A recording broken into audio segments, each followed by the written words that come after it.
ইরিন অবাক হয়ে তাকায়। তুই চিনিস? শিউলি ধীরে ধীরে বলে, ও তুর্য, রাষ্ট্রবিজ্ঞানের ৪র্থ বর্ষ।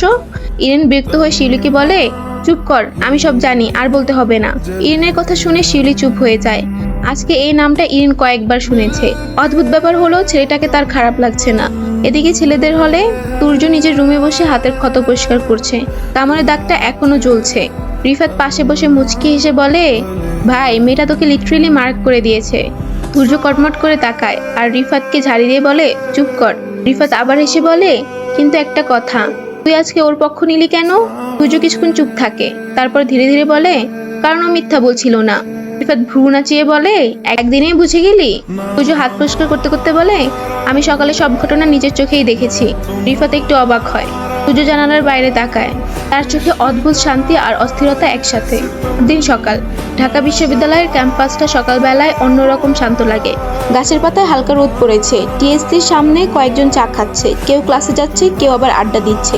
ইরিন ধীরে ধীরে কলা ভবনের দিকে হাঁটছে। গত রাতেও ঠিকমতো ঘুম হয়নি তার। বারবার শুধু একটা মুখই মনে পড়েছে, তুর্য। আর এটা ভেবেই ইরিন নিজের উপর বিরক্ত হয়ে যায়। ইরিন মনে মনে বলে, উফ, একটা অদ্ভুত ছেলেকে নিয়ে আমি এত ভাবছি কেন? ক্লাসে ঢুকতেই কয়েকটা মেয়ে ফিসফিস করে বলতে শুরু করে, এই যে এইটাই না কালকের মেয়ে যে তুর্য ভাইয়ের সামনে চিৎকার করছিল, শুনেছি রিয়াদকেও নাকি মেরেছে। ইরিন বিরক্ত হয়ে নিজের সিটে গিয়ে বসে। সে বুঝতে পারছে একদিনেই পুরো ক্যাম্পাসে খবর ছড়িয়ে গেছে। হঠাৎ ক্লাসরুমের দরজার সামনে একটা ছায়া এসে থামে।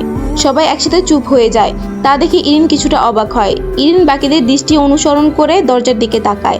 দরজার সামনে দাঁড়িয়ে আছে তুর্য। হালকা ধূসর রঙের শার্ট পরা, হাতে হাত ঘড়ি, শান্ত চোখ, হাত পকেটে ঢুকানো। পুরো ক্লাস একদম নিশ্চুপ।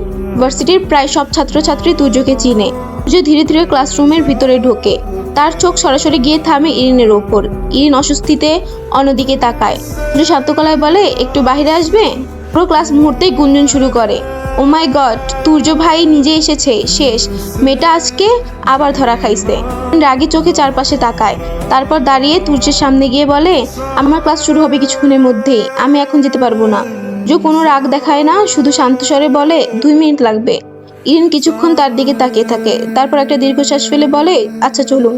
করিডোরটা তখন প্রায় ফাঁকা। দূরের হালকা বাতাসে গাছের পাতা নড়ছে।